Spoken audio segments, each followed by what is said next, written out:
And Bima ನಾವು continuously ಡ್ರೋನಿಂದ monitor ಮಾಡ್ತಿದ್ದೆ. ಕಾರ್ಯರೂಪಕ್ಕೆ ನಾವು ತರ್ತೀವಿ. 100% ನಾವು ಆನೆಗಳನ್ನು ಸ್ಥಳಾಂತರ ಮಾಡಿ ನಮ್ಮ ಸ್ಪೆಷಲಿ ನಮ್ಮ ETF ADC RRT ಸಿಬ್ಬಂದಿ ಯಾರಿದ್ದಾರೆ ಅವ್ರಿಗೆ ಫುಲ್ ಕ್ರೆಡಿಟ್ ಹೋಗ್ತದೆ. ಬಿಕಾಸ್ ತಾವು ಹೇಳ್ತಾ ಇದ್ದೀರಣ್ಣ, ಅವರು 24 ತಾಸು 365 ದಿವಸ ಅವರು ಟ್ರ್ಯಾಕ್ ಮಾಡ್ತಾ ಇರ್ತಾರೆ. ಇವತ್ತು ವಿಕ್ರಾಂತ್ ಕ್ಯಾಪ್ಚರ್ ಆಗಿದೆ, ಇವತ್ತು ವಿಕ್ರಾಂತ್ ಕ್ಯಾಪ್ಚರ್ ಆದ ನಂತರ ಅವ್ರದ್ದು ಎಫರ್ಟ್ ಏನಿದೆ ಅದು ಎಲ್ಲರಿಗೆ ಕಾಣಿಸ್ತಾ ಇದೆ.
ಬೇಲೂರು, ಹಾಸನ, ಸಕಲೇಶಪುರ ಭಾಗ ಬಂದ ಕೂಡಲೇ ಮಾನವ ಮತ್ತು ಆನೆ ಸಂಘರ್ಷ ದೊಡ್ಡ ಮಟ್ಟದಲ್ಲಿದೆ. ತಮ್ಮೆಲ್ಲರಿಗೂ ಗೊತ್ತಿದ್ದ ಹಾಗೆ ಹಾಸನದಲ್ಲಿ ಅತಿ ಮುಖ್ಯವಾಗಿ ಬೇಲೂರು, ಸಕಲೇಶಪುರದಲ್ಲಿ ಮಾನವ ಆನೆ ಸಂಘರ್ಷಣ ಅಂತ ಹೇಳ್ಬೋದು. ಇದರಿಂದ ಕಾಫಿ ತೋಟಗಳಲ್ಲಿ ರೈತರಿಗೆ ಬೆಲೆ ನಷ್ಟ ಮಾಡೋದಾಗಲಿ, ಮತ್ತು ಕೆಲವು ಟೈಮ್ನಲ್ಲಿ ಆನೆಗಳದಿಂದ ಮಾನವ ಪ್ರಾಣಿ ಹಾನಿನೂ ಆಗ್ತಾ ಇದ್ದು ನಾವೆಲ್ಲರೂ ನೋಡ್ತಾ ಇದ್ದೀವಿ. ಆದರೆ ಇತ್ತೀಚಿನ ಕಾಲದಲ್ಲಿ ಈ 2-3 ತಿಂಗಳಲ್ಲಿ, 1-1.5 ತಿಂಗಳಲ್ಲಿ ಸುಮಾರು 4ರಿಂದ 5 ಮಾನವ ಜೀವ ಹೋಯಿತು, ಜೀವ ಕಳ್ಕೊಂಡಿದ್ರು. ನಮ್ಮೆಲ್ಲರಿಗೂ, ಇಡೀ ನಮ್ಮ ಕರ್ನಾಟಕದಲ್ಲಿ, ಕರ್ನಾಟಕ ಫಾರೆಸ್ಟ್ ಡಿಪಾರ್ಟ್ಮೆಂಟ್ಗೂ, ಸಾರ್ವಜನಿಕರಿಗೆ ಎಲ್ಲರಿಗೂ ಒಂಥರ ನೋವು, ದುಃಖಕರ ವಿಷಯ. ನಾವು ಆನೆಗಳ ಚಲನವಲನಗಳನ್ನು ನಾವು ಕಂಟ್ರೋಲ್ ರೂಮ್ ಇಟ್ಕೊಂಡು, ETF ಇಟ್ಕೊಂಡು, ಎಲಿಫೆಂಟ್ ಟಾಸ್ಕ್ ಫೋರ್ಸ್ ಇಟ್ಕೊಂಡು ನಾವು ಮ್ಯಾನೇಜ್ ಮಾಡ್ತಾ ಇದ್ದೀವಿ. ಆ್ಯಕ್ಚುಲಿ ಆಗಿದ್ದೂ ಸಹ ಕೆಲವು ಟೈಮ್ನಲ್ಲಿ ಆಕ್ಸಿಡೆಂಟ್ಸು ಆಗ್ತಾ ಇತ್ತು. ಸೊ ಆದರೆ ಕೆಲವು ಆನೆಗಳು ಬಾಲ ಕಾಲದಲ್ಲಿ, ಇಲ್ಲಿ ತಮ್ಮೆಲ್ಲರಿಗೂ ಗೊತ್ತಿದ್ದಾಗೆ ಇಲ್ಲಿ ಈ ಭಾಗದಲ್ಲಿ ವಿಶೇಷವಾಗಿ ಕಾಫಿ ತೋಟಗಳಲ್ಲಿನೇ ಆನೆಗಳಿರೋದು ಪರಿಸ್ಥಿತಿ. ರಿಸರ್ವ್ ಫಾರೆಸ್ಟ್ ಅಷ್ಟು ಮಟ್ಟದಲ್ಲಿ ಇಲ್ಲ. ಆದ್ದರಿಂದ ನಾವು ಪ್ರತಿನಿತ್ಯನೂ ಎಲ್ಲ 80-90 ಆನೆಗಳು ಏನಿದ್ದಾವೋ ಇವೆಲ್ಲ ಜನರ ಆವಾಸದಲ್ಲಿ, ಜನರು ಸಂಚಾರ ಮಾಡುವ ಜಾಗದಲ್ಲಿ, ಕಾಫಿ ತೋಟಗಳಲ್ಲಿ ಸಂಚಾರ ಮಾಡುತ್ತಾ ಕೆಲವು ಟೈಮ್ನಲ್ಲಿ ಆಕ್ಸಿಡೆಂಟ್ ಆಗಿ ಕೆಲವರು ಪ್ರಾಣ ಹಾನಿ ಆಗುವುದು ನಾವೆಲ್ಲ ನೋಡ್ತಾ ಇದ್ದೀವಿ. ಸೊ ಇದೆಲ್ಲ ತಡೆಗಟ್ಟಲಿಕ್ಕೆ ನಾವು ದೀರ್ಘಕಾಲಿಕ ಉಪಾಯಗಳು ಮತ್ತು ಶಾರ್ಟ್ ಟರ್ಮ್ ಉಪಾಯಗಳನ್ನೆಲ್ಲ ನಾವು ಮಾಡ್ತಾ ಇದ್ದೀವಿ. ಬಟ್ ಆನೆ ಧಾಮ ಒಂದು ನಿರ್ಮಿಸಿಬಿಟ್ರೆ ಈ ಭಾಗಕ್ಕೆ ಸಮಸ್ಯೆ ಸ್ವಲ್ಪ ಕಡಿಮೆ ಆಗುತ್ತೆ ಅನ್ನೋದು ರಿಸರ್ವ್ ಫಾರೆಸ್ಟ್ಗಳಲ್ಲಿ ವಿಶೇಷವಾಗಿ. ಹೌದೌದು, ಕರ್ನಾಟಕ ಫಾರೆಸ್ಟ್ ಡಿಪಾರ್ಟ್ಮೆಂಟ್ ನನ್ನ ಗೊತ್ತಾಗಿ ಒಂದು ಸಾಫ್ಟ್ ರಿಲೀಸ್ ಸೆಂಟರು ಆನೆಧಾಮ ಮಾಡಬೇಕು ಅಂತ ತಮ್ಮೆಲ್ಲರಿಗೂ ಗೊತ್ತಿದ್ದಾಗೆ ಕರ್ನಾಟಕ ಇದು ಬಡ್ಜೆಟ್ನಲ್ಲಿ ಘೋಷಣೆ ಮಾಡಲಾಗಿದೆ. ಈಗ ಭದ್ರಾನಲ್ಲಿ ನಾವು ಎಲ್ಲ ಜಾಗ, ಫಾರೆಸ್ಟ್ ಜಾಗ ನಾವೆಲ್ಲ ಗುರುತು ಮಾಡಲಾಗಿದೆ. ಆ ಗುರುತು ಮಾಡಿದ ಜಾಗದಲ್ಲಿ ಈಗಾಗಲೇ ಎಲ್ಲ ಸರ್ವೆ ಕಾರ್ಯ ಮತ್ತು ಏನೇನು ಕಾರ್ಯಗಳು ನಡಬೇಕು ಎಲ್ಲ ಕಾರ್ಯಗಳು ಇಲ್ಲಿ ನಡೀತಾ ಇದೆ. ಇನ್ನೇ ಕೆಲವು ತಿಂಗಳಲ್ಲಿ ನಾವು ಆನೆಧಾಮನು ನಾವೆಲ್ಲ ಕರ್ನಾಟಕ ಫಾರೆಸ್ಟ್ ಡಿಪಾರ್ಟ್ಮೆಂಟು ತರಲಿಕ್ಕೆ ಎಲ್ಲ ರೀತಿಯಲ್ಲಿ ಸಿದ್ಧತೆಗಳು ಆಗಿದೆ. ಆವಾಗ ತಾವೆಲ್ಲರೂ ಹೇಳ್ತಾ ಇದ್ದ ಪ್ರಕಾರನೇ ಬೇಲೂರಾಗಲಿ, ಸಕಲೇಶಪುರದಲ್ಲಾಗಲಿ ಇದ್ದ ಆನೆಗಳನ್ನು ಸ್ವಲ್ಪ ಮಟ್ಟದಲ್ಲಿ ಅಥವಾ ಪೂರ್ತಿಯಾಗಿ ನಾವು ಸ್ಥಳಾಂತರ ಮಾಡ್ಲಿಕ್ಕೆ ಅನುಕೂಲ ಆಗ್ತದೆ ಅಂತ ಹೇಳಲಿಕ್ಕೆ. ವಿಶೇಷವಾಗಿ ಪ್ರಾಣಿ ಪ್ರಿಯರು ಈ ಪ್ರಶ್ನೆನ ಕೇಳ್ತಾರೆ ನಮ್ಮ ಹತ್ರ, ಎಷ್ಟು ದಿವಸ ಅಂತ ನಾವು ಆನೆ ಮತ್ತೆ ಈ ಮಾನವ ಸಂಘರ್ಷ ಮಾಡೋದು, ಎಷ್ಟು ದುಡ್ಡು ಖರ್ಚಾಗುತ್ತೆ ಒಂದು ಆನೆ ಹಿಡಿಬೇಕಾದ್ರೆ? ಅದ್ರ ಬದಲು ಆನೆನೇ ಒಂದು ಕಡೆ ಸ್ಥಳಾಂತರ ಮಾಡಿ ಅದನ್ನ ಒಂದು ಕಡೆ ಶ್ರೀಲಂಕಾ ಥರ ಇಡಬೇಕು ಅಂತಾರೆ. ಹೀಗಾಗಿ ತಾವು ಈ ಭಾಗದ ಮುಖ್ಯಸ್ಥರು ಹೀಗಾಗಿ ಕೇಳಿ, ಅದೇ ತಾವೆಲ್ಲರೂ ಹೇಳ್ತಾ ಇದ್ದ ಪ್ರಕಾರ ಆನೆಕ್ಕೆ ನಿಜವಾಗ್ಲೂ ಬೇಕಂದ್ರೆ ಸಾಕಷ್ಟು ದೊಡ್ಡ ಜಾಗಲ್ಲೇ ಬೇಕು. ಈಗ ಒಂದು ಆನೆ ಹಿಂಡು ಇದ್ದು ಅಂದ್ರೆ ಸುಮಾರು 450 ಸ್ಕ್ವೇರ್ ಕಿಲೋಮೀಟರ್ ಅಷ್ಟು ಜಾಗ ಬೇಕು. ಆದರೆ ಅಟ್ಲೀಸ್ಟ್ ಈ ಭಾಗದಲ್ಲಿದ್ದ ಆನೆಗಳನ್ನು ಒಂದು ಸಣ್ಣ ಮಟ್ಟದಲ್ಲಿ ಒಂದು 20 ಸ್ಕ್ವೇರ್ ಕಿಲೋಮೀಟರ್ 30 ಸ್ಕ್ವೇರ್ ಕಿಲೋಮೀಟರ್ ಭಾಗದಲ್ಲಿನೂ ನಾವು ಸಾಫ್ಟ್ ರಿಲೀಸ್ ಮಾಡಬೇಕು ಅಂತಿದೆ. ಒಂದು ವೇಳೆ ಅದರದಿಂದ ಹೊರಗಡೆ ಹೋಗಿದ್ದನು ಭದ್ರಾ ಮತ್ತೆ ಅಕ್ಕಪಕ್ಕ ಇದ್ದ ಎಲ್ಲ ಫಾರೆಸ್ಟ್ಗಳು ಬಹಳ ದೊಡ್ಡ ಮಟ್ಟದಲ್ಲಿದ್ದಾವೆ. ಆದ್ದರಿಂದ ಅವೆಲ್ಲ ಅಲ್ಲಿ ಸರ್ವೈವ್ ಆಗ್ತವೆ ಅನ್ನೋದು ನಮ್ಮ ಅಭಿಪ್ರಾಯ. ಅದರಿಂದನೇ ನಾವು ಕರ್ನಾಟಕ ಫಾರೆಸ್ಟ್ ಡಿಪಾರ್ಟ್ಮೆಂಟ್ ಈ ಸಾಫ್ಟ್ ರಿಲೀಸ್ಗೆ ಸಂಬಂಧಪಟ್ಟ ಎಲ್ಲ ಕಾರ್ಯಗಳು ಮುಂದೆ ಎತ್ಕೊಂಡು ಹೋಗ್ತಾ ಇದ್ದೀವಿ. ಸೊ ಇದು ನಮ್ಮ ಡಿಪಾರ್ಟ್ಮೆಂಟು ಕಾರ್ಯರೂಪಕ್ಕೆ ನಾವು ತರ್ತೀವಿ. 100% ನಾವು ಆನೆಗಳನ್ನು ಸ್ಥಳಾಂತರ ಮಾಡ್ತೀವಿ. Thank you. ನಿನ್ನೆ ವಿಕ್ರಾಂತ್ ಕಾರ್ಯಾಚರಣೆ ನಡೆದಿರುತ್ತೆ. ತುಂಬ ವಿಶೇಷ ಅಂದ್ರೆ ಒಬ್ಬ ಅತಿಥಿ ಎಂಟ್ರಿ ಆಗ್ತಾರೆ. ಅತಿಥಿ ಯಾರಂತ ಹೇಳಿದ್ರೆ Bima.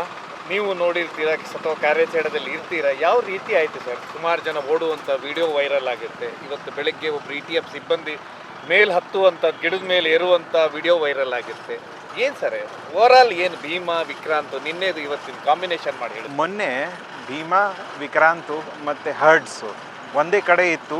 That was A challenging situation. ಅದರಲ್ಲಿ ನಾವು ಕ್ಯಾಲ್ಕುಲೇಟೆಡ್ ರಿಸ್ಕ್ ತಗೊಂಡು ಭೀಮಾ ರೋಡ್ ಮೇಲೆ ವಿಕ್ರಾಂತ ರೋಡ್ ಕೆಳಗಡೆ ಇದ್ದಾಗ ನಾವು ಅಟೆಂಪ್ಟ್ ಮಾಡಿದ್ದೀವಿ. ಆ್ಯಂಡ್ ಭೀಮಾ ನಾವು ಕಂಟಿನ್ಯೂಸ್ಲಿ ಡ್ರೋನಿಂದ ಮಾನಿಟರ್ ಮಾಡ್ತಿದ್ದೆ. So but that operation successful ಆಗಿಲ್ಲ.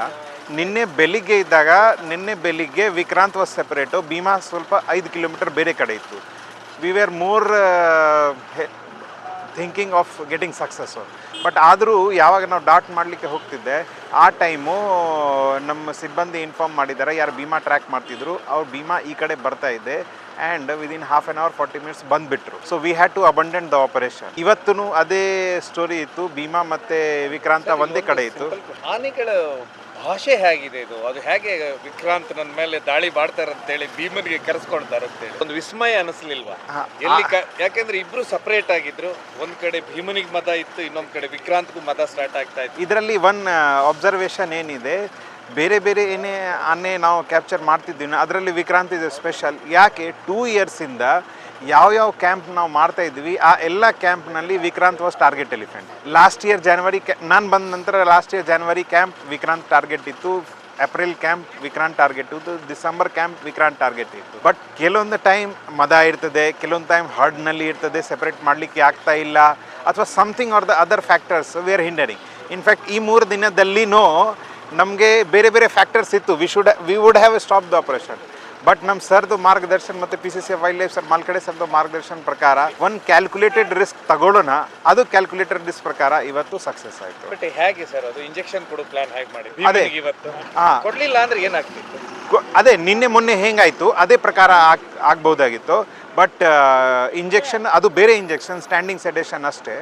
ಆ್ಯಂಡ್ ಅದು ಕೊಟ್ಟು ಮಧ್ಯೆ ಅದು ಲೆಪರ್ಡ್ಗೆ ಕೊಡ್ತೀವಿ ನಾ, ಅದೇ ಝೈಲಜಿನ್. ಓಕೆ, ಸೊ ಅಷ್ಟು ಕಾಡಲ್ಲಿ ಹೇಗೆ ಅದರದ್ದು ಇವತ್ತು ಸಂಜೆಯಿಂದ ನಾರ್ಮಲ್ ರಿವೈವಲ್ ಕೊಟ್ಟಾಯಿತು. ಸೊ ನಾವು it is normal, so no issues at all. ನಮ್ಗೆ ಎನಿಸ್ತಿಸಿಯಾ ಕೊಡ್ತಾರೆ ಆ ಟೈಪ್. ಬಟ್ ಆ ನಂತರ ಸರ್ ವಿಕ್ರಾಂತ್ನೇ ಇದಾಯ್ತು ಟಾರ್ಗೆಟ್. ವಿಕ್ರಾಂತ್ ಟಾರ್ಗೆಟ್ ಆಯಿತು. ಈ ರೋಡ್ ಆ ಕಡೆ ವಿಕ್ರಾಂತ್ ವಾಸ್ ಡಾಟೆಡ್, ಈ ಕಡೆ Vikrant was like unconscious and then we tied it and then we have shifted. ಅದರಲ್ಲಿ ಒಂದು 2 ಇನ್ಸಿಡೆನ್ಸಸ್ ಏನಾಯಿತು, ದಟ್ ದ ರೋಪ್ ವೆಹಿಕಲ್ ಹಗ್ಗ ಗಾಡಿ ಏನಿತ್ತು ಅದರದ್ದು ಕ್ಲಚ್ ಬ್ರೇಕ್ ಗಾಟ್ ಬ್ರೋಕನ್. ಅದ ನಂತರ ಪಟ್ಟಂತ ನಾವು ಆ ಗಾಡಿಯಿಂದ ಬೇರೆ ಗಾಡಿಗೆ ಶಿಫ್ಟ್ ಮಾಡಿದ್ವಿ. ಅದಕ್ಕೆ ತಾವು ನೋಡಿರ್ಬೋದು ಸ್ವಲ್ಪ ಲೇಟ್ ಆಯಿತು ಹಗ್ಗ ಗಾಡಿ ಬರಲಿಕ್ಕೆ. So but over all it was success.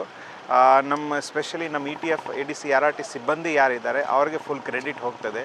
Because ತಾವು ಹೇಳ್ತಾ ಇದ್ದೀರಣ್ಣ, ಅವರು 24 ತಾಸು 365 ದಿವಸ ಅವರು ಟ್ರ್ಯಾಕ್ ಮಾಡ್ತಾ ಇರ್ತಾರೆ. ಇವತ್ತು ವಿಕ್ರಾಂತ್ ಕ್ಯಾಪ್ಚರ್ ಆಗಿದೆ. ಇವತ್ತು ವಿಕ್ರಾಂತ್ ಕ್ಯಾಪ್ಚರ್ ಆದ ನಂತರ ಅವ್ರದ್ದು ಎಫರ್ಟ್ ಏನಿದೆ ಅದು ಎಲ್ಲರಿಗೆ ಕಾಣಿಸ್ತಾ ಇದೆ. ಬಟ್ ಅವರು ಫುಲ್ ಇಯರ್ನ ಅದೇ ಕೆಲಸ ಮಾಡ್ತಾ ಇದ್ದಾರೆ, ಬೆಳಿಗ್ಗೆ 5:30-6 ಗಂಟೆಯಿಂದ ರಾತ್ರಿ ತನಕ. ಇವತ್ತು ಅವರಿಗೆ ನೀವು ಕ್ರೆಡಿಟ್ ಕೊಡಬೇಕು. ಎಸ್ ಎಲ್ಲಾನು ಅರಣ್ಯ ಇಲಾಖೆ ಕ್ರೆಡಿಟ್ ಕೊಡಬೇಕು. ಆಮೇಲೆ ತುಂಬಾ ಭಾರಿ ಖುಷಿಯಾಗಿ ಫೋಟೋ ತೆಗಿಸ್ತಾ ಇದ್ರು, ತುಂಬಾ ನಗ್ತಾ ಇದ್ರು. ಎಸ್ ಅದೇ ಯಾವಾಗ ನಾವು ಸ್ಯಾಡ್ ಆಗ್ತೀವಿ, ಕೆಲವೊಂದು ಟೈಮ್ ಹ್ಯಾಪಿದ್ದು ಮೂಮೆಂಟ್ ಬರ್ತದೆ. ಅದೇ ಜಾಬ್, ಅದೇ ಲೈಫ್. Thank you.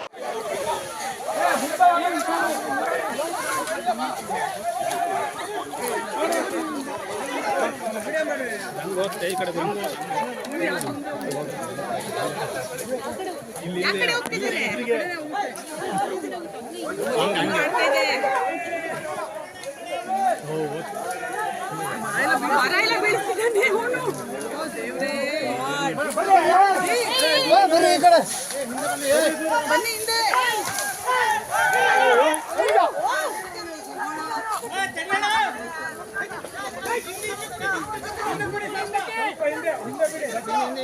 ಹಿಂದೆ ಹಿಂದಕ್ಕೆ